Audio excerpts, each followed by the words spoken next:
How's everybody else?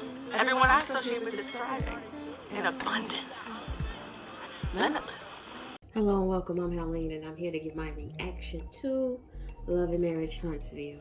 I think Kiki got a slight point here.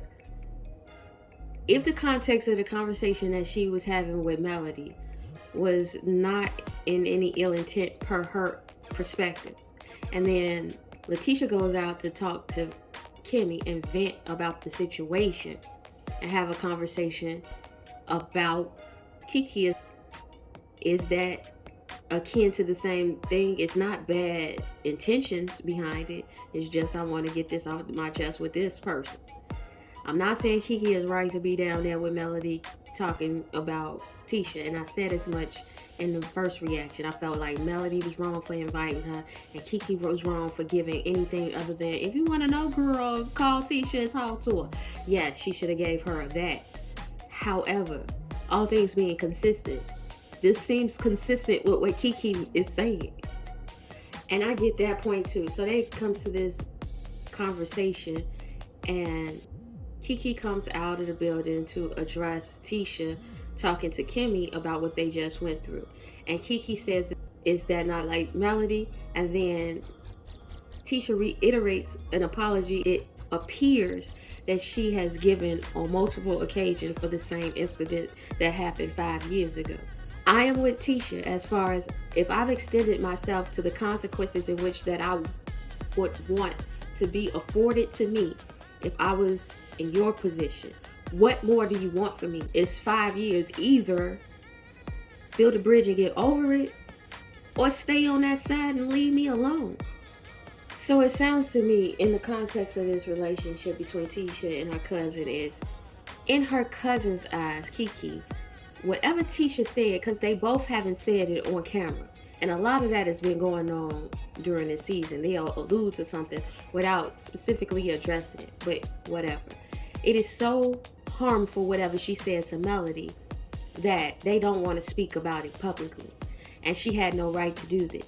This harm has extended to Kiki in such a way that it reverberates with her whenever Tisha is addressed, brought up, whatever. So if the harm is that grand, you might do like Tisha said, do and just cut ties. However, Tisha is right in saying that this isn't something she's holding on to, because she was the one who was the transgressor in the original. So now you're taking out consequences in perpetuity, I guess, because of that one incident. And she's not holding the grudge, but she is getting consequences because of the grudge.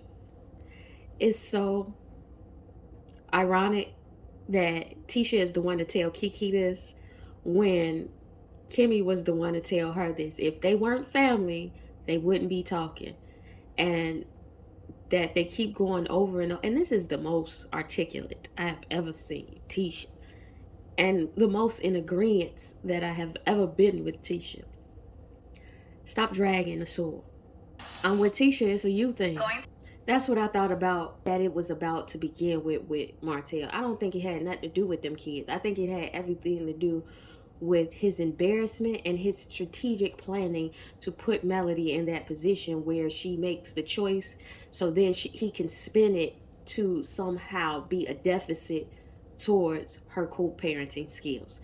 Anyway, Martell goes to Marceau's office to propose a business deal to Marceau, and in doing so, they do the preliminary talk of how he wished that Marceau and them would have been down there. It was a good turnout to his book signing, but Melody didn't bring the kids. And it's almost he took a slight delight in trying to share this information, because everywhere he goes, he shares this information. So Martell goes on to explain how Melody isn't answering him to get in contact. They're really going over the gist of the way they've been communicating in their co-parenting. Martell is trying to frame this as if he's a victim in all of this. And Marceau is gassing it like he is a victim. Bless his heart. So Marceau is in a confessional framing it as if Melody is using the children as a pawn. This is where I take umbrage with this. It was her week. No matter how you see it as an outsider to their marriage, as long as he gets his week, whatever she does and choices she makes with her week that doesn't acquiesce to Martell is not a problem. It's her week. Martell invites Marceau to Atlanta to his wine tasting event, and he frames it as if it's going to be like a guy's trip, like the guy's trip. And so they all joking about it or dancing around it in their own way. So Martell's like, no, no, not like Atlanta. We're going to do Bible study. And Marceau says, we could do the lounge. And Martell goes, well, I'm single. And Marceau said, yeah, as a married man, I can do the lounge in the club too. I just don't have to behave as a single man. Do you know that? The syntax of that statement made me think he don't care about Tisha's opinion, but he could mean that Tisha is the top opinion he cares about. But if that's how you care for an opinion, because you definitely don't give a fuck or move like you give a fuck. Martell's business proposal is to come back to scope.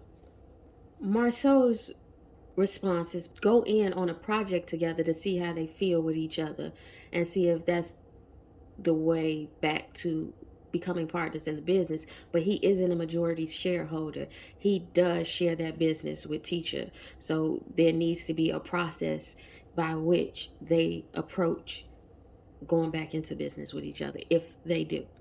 And the project Marceau has in mind is Destiny's Salon that she's building out. It's been a lot of stop and go because of funding, so Marceau has extended his help to her, and now he's offering Martell to be a part of the plan or project. Here's my question about Martell. Is it that Martell has a strength in understanding that he isn't a person who can be an individual self-starter and he always has to be in partnership with somebody in an effort to do business?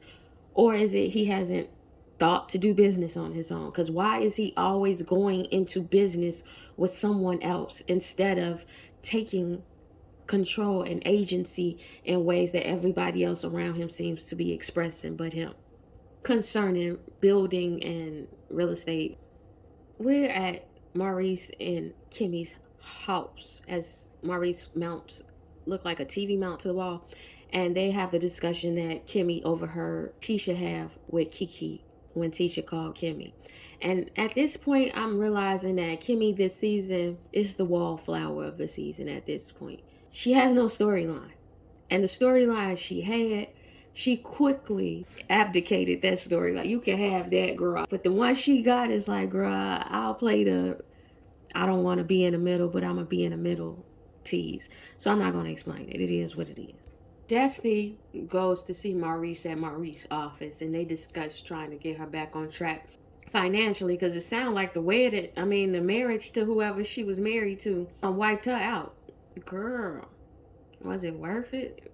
It sounded like you was better off not being married to begin with. But whatever. She's explaining that she had moved down there. And a lot of the things she's explaining in the context she's explaining, it seems like attachment.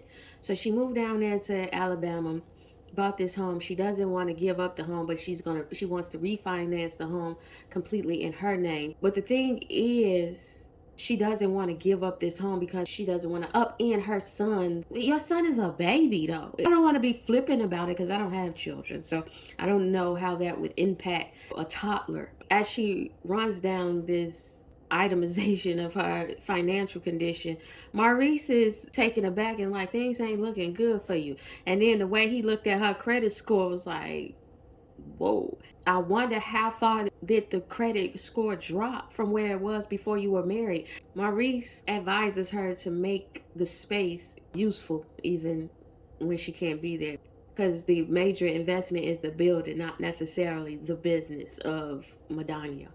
I know Destiny's going through a lot, but she clichéing me to death. But God, I don't look like what I've been through. And whoop-de-whoop, bless your heart, and all of that. So essentially I know she going through it. You had a life that was better, and you thought this marriage And I'm not against marriage, but this show is a disservice to it because she has enough savings to keep her afloat, but that is only before she was in partnership with somebody else. Girl, I hate to see it. I see why you was going hard in the paint for that chicken. They bring up the Melody, Tisha, Destiny debacle, and Maurice posit, knowing all that you know now, would you still be friends with Tisha regardless? Another thing, Destiny, this the third time she done told her story, and even with editing, same story. It hasn't changed, but as far as Destiny down here crying on shoulders and shit, I feel for her on that too, but I think you gotta lean into it though. Meaning, take it by the reins and don't wallow in the misery of the consequences. You made a choice. You chose to marry that man. Now this is the consequences of it, and that's what life is. But the cliches and the sounding like a mother of a church in normal conversation over yonder, and I don't look where I've been and all of that. Girl, apply the brilliance and go to work. Do what you do best. If you can make it, you can make another. So she answers the question, yes, because she doesn't know if Mel, who was her friend, if she would have told her that she was an enemy outright, and she wouldn't have gave Tisha an opportunity based on that, she'd still be in a situation where she didn't have a friend or something to that effect. Only judging off of the edits and the video that I am seeing, it could be all a simulation. But in this rendition of the simulation, it's giving you the wallowy friend. And if I'm up and growing, I don't want to be pulled to the side at my shindig talking about a village. That's not to say Melody is righteous in the way she is handling this. But she is right if that is her sentiment. Like, girl, I don't want to deal with that. There may be a more diplomatic way to untether myself from this relationship. Did they script this shit out? So Destiny goes, I couldn't even pick up the phone to call my friend while I'm going through this. And Maurice goes, so who did you call? Destiny goes, Tisha. Is this something y'all need for us to know how Tisha was down like 4 flat tires when Melody wasn't around?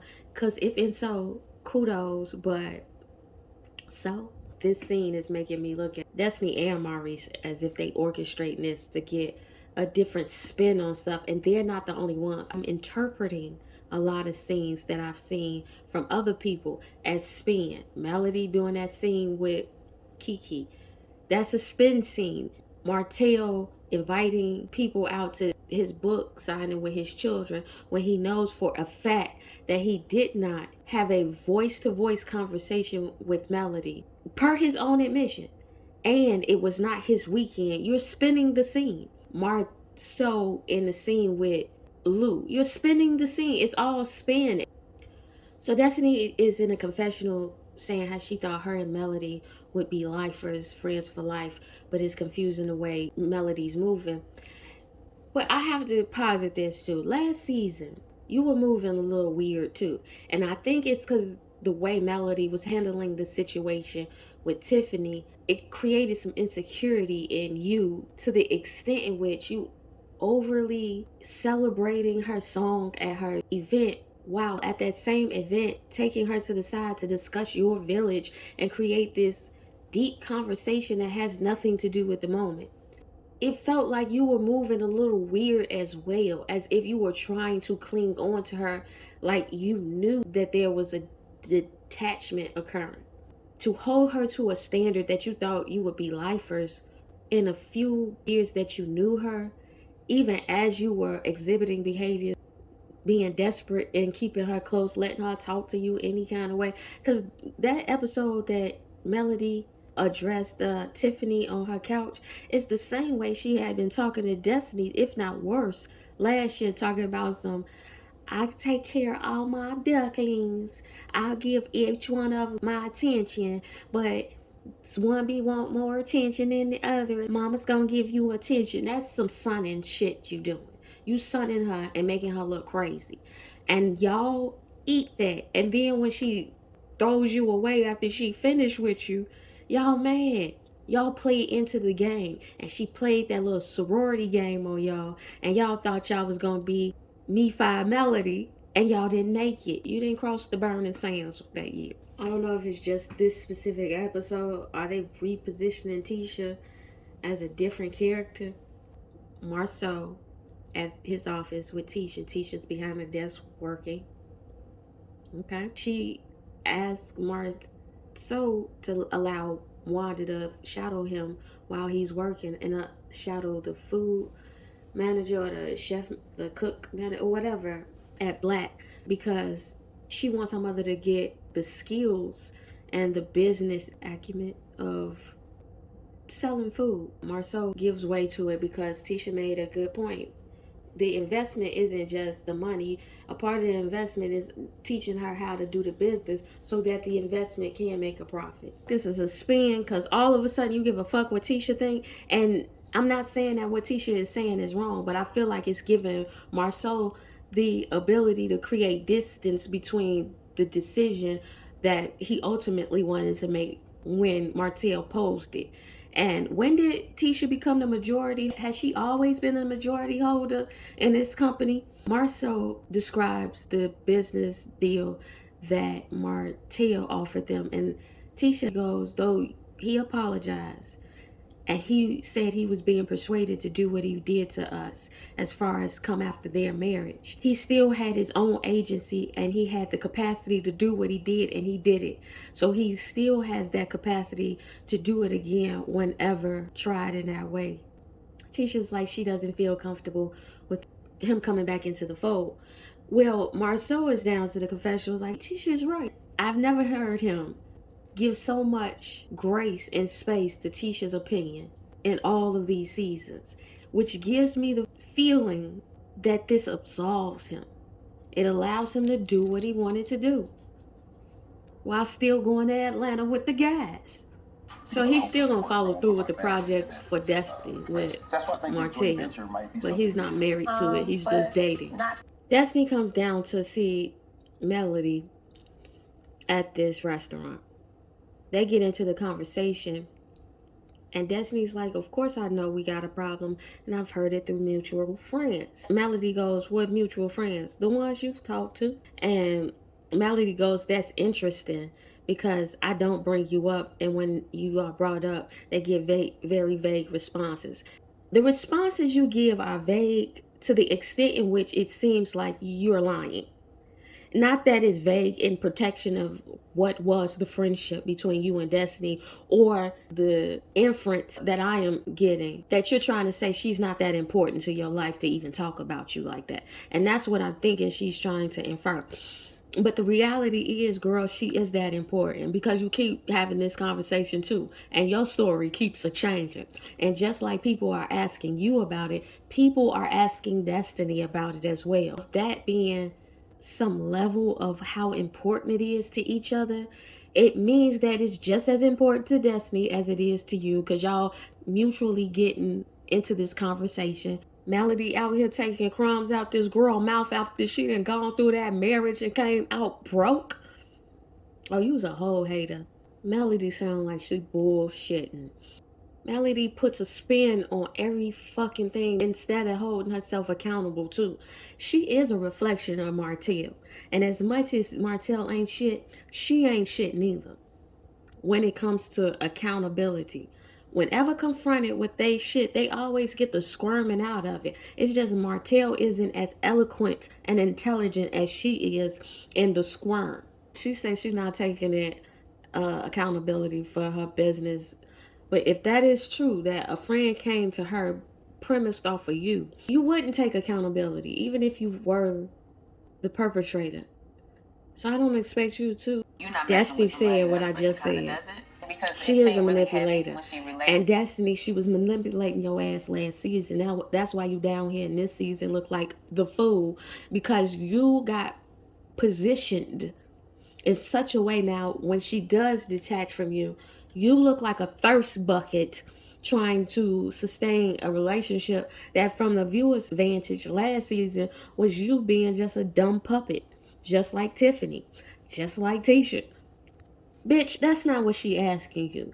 She's saying that she hasn't had the conversation with you, and this is affecting her business. The person in which she is doing business with is telling her, until you have that conversation with her, we can't do business. That's why she sat down and had that conversation. Your retort is, you've had the time to process your things, and I'm taking. That's not what process, bitch. You don't have to share, but at least don't create contention and a narrative that hinders her from doing new business. She didn't say you wasn't a good friend on that stage. Matter of fact, Tisha was the one that said it. Destiny sat back and watched y'all bicker with each other about her situation. Y'all got me caping for Destiny in this scene. Come on, girl. This is why I know it's the show. Because none of these characters are likable, really. They're just entertaining. And so there's no investment with being biased for one character or another. I don't care either way. Maybe Kimmy, from time to time, I'm biased. But she's losing my bias effort on her behalf. You are manipulating this. Because that girl sat on that stage and watched you be asked why you didn't call her, and she was like, I don't know. Well, you gotta ask her. And then you never answer anything directly, so you always skirt it and give some pageant response. Pause. When Destiny was going through her divorce, was it that she wasn't talking to you, period, or she wasn't talking to you at all? Because it's sounding very much like a false equivalency. If the truth is, Destiny is used to communicating with you one way, and then you abruptly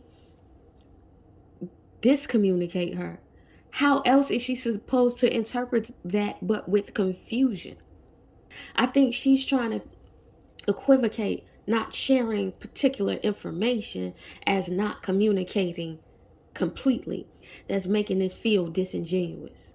I knew she was going to be petty like this. This is what I mean. The false equivalencies she makes in an effort to spin. They all do it. So did Destiny do in that scene with Maurice. So did Martell. So did Marceau. So do them all. It's all fucking spin. But the way Melody is playing this spin game, it seems like equivalent to what Martell is doing to her. You're utilizing semantic. You're utilizing false equivalencies and distortion to create narratives just to leverage against not wanting to talk to this girl. Just say, I don't want to kick it with you no more. And instead of saying that without looking like the bad guy, you got to make it her fault that you don't want to kick it with her. It's obvious. Just tell her straight up. Don't make this the arrogance for me by Melody. If I haven't talked to somebody, verbally talked to them, audibly talked to them, you knew what that girl meant. And the text themselves seem like y'all wasn't really communicating like that.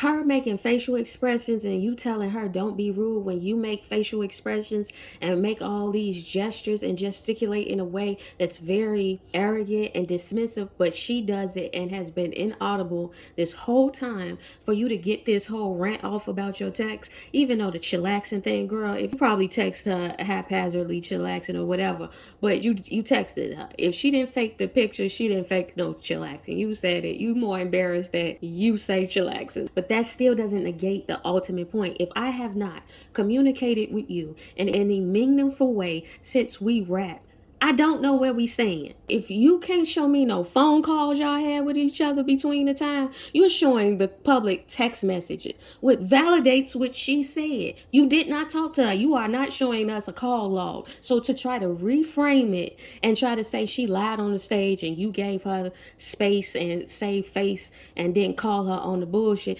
No, liar, Melody, you are. The way you act with different people is super wrong. To reframe the way you treated Tisha in her marriage as if you wasn't trying to destroy their marriage, and now, oh, she's wrong, and and then you go get her cousin to reinforce their contention that you was aware of because you was a party to how the contention started 5 years ago. But then you play on it by bringing her into a scene. You are a master manipulator, and it's weird to look at. I never felt the way like deeply about Melody and her bullshit, but this episode makes me feel like Melody, You are who they say you were. And yeah, I didn't like your behavior, all that like that.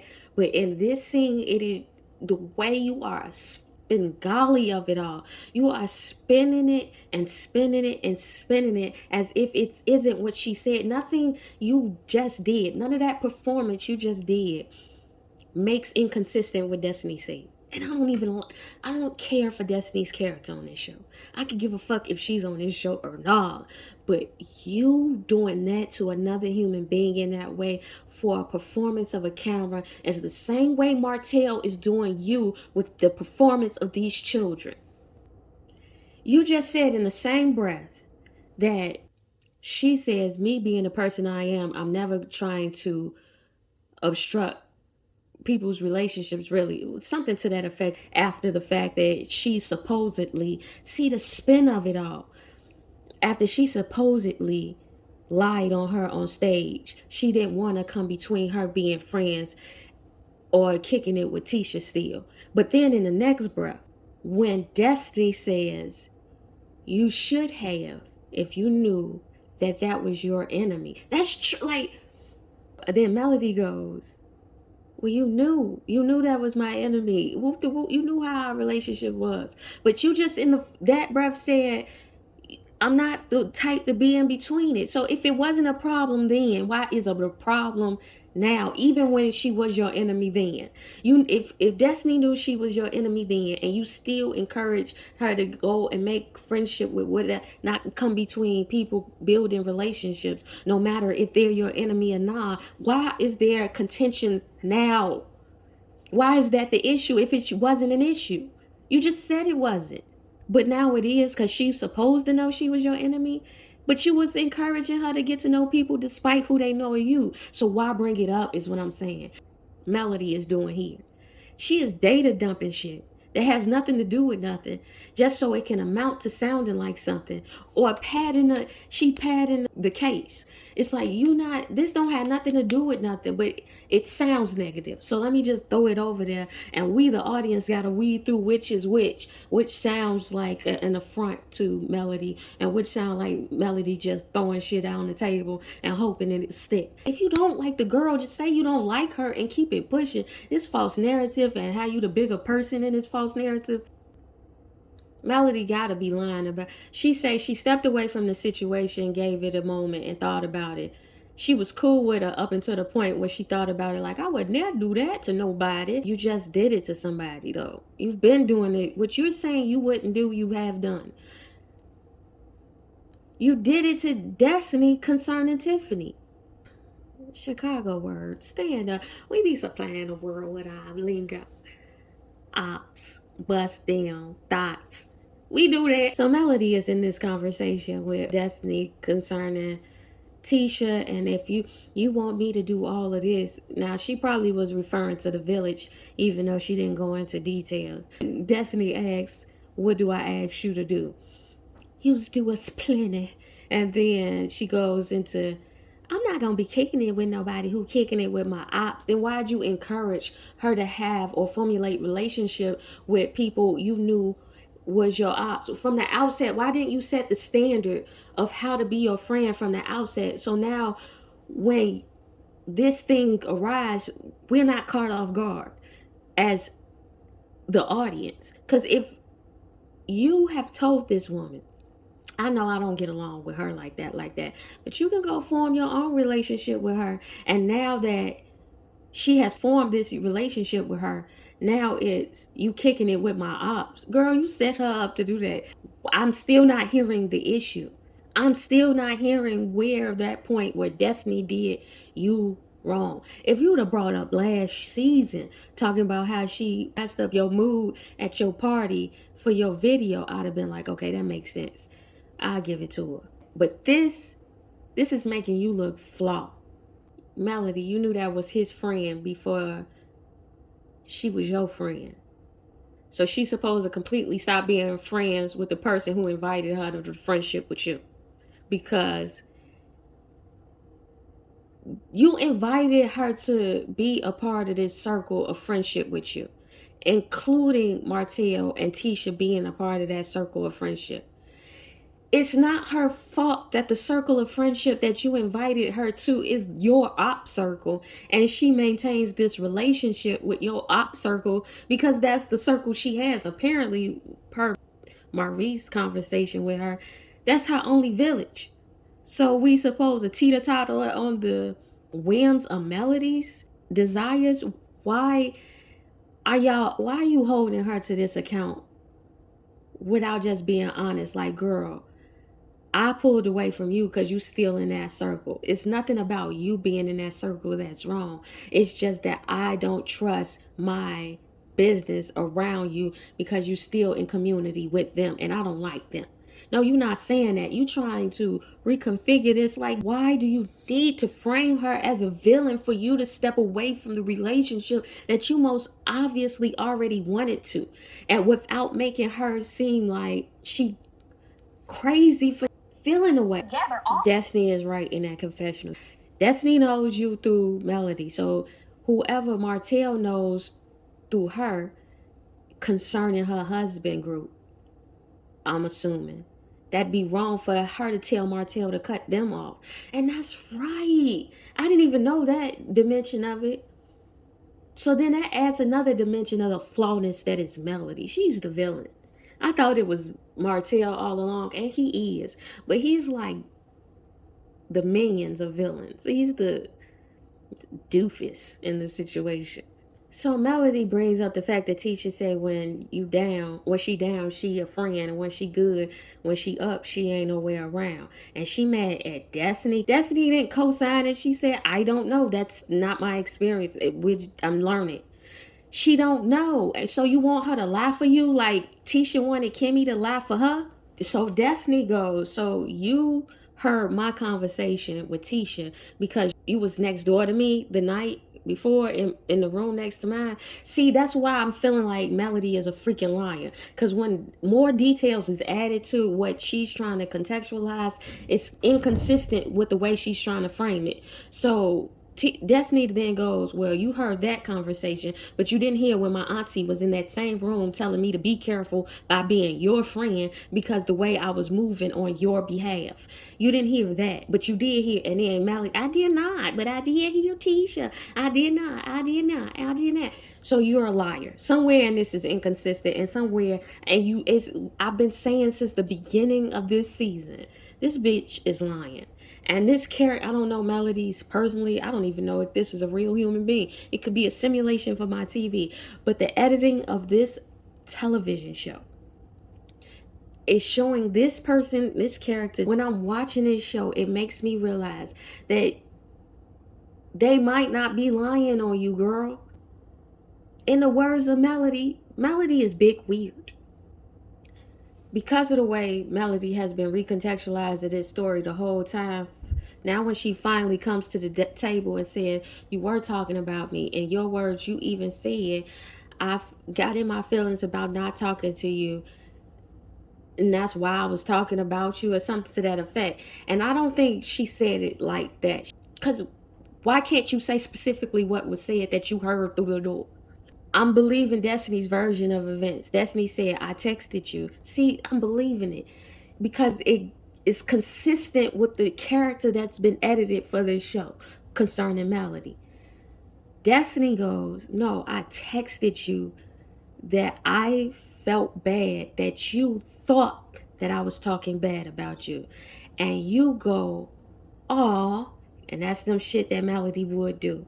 And I said, don't do that, which Destiny has done before in other episodes as well. She then says, don't talk to me in that condescending way. Now, to that extent, I don't know if that's true or not true, or just her perspective of events. But hers ring more consistent with the character that we've seen on this show than the way Melody is framing this whole thing. Melody is flawed.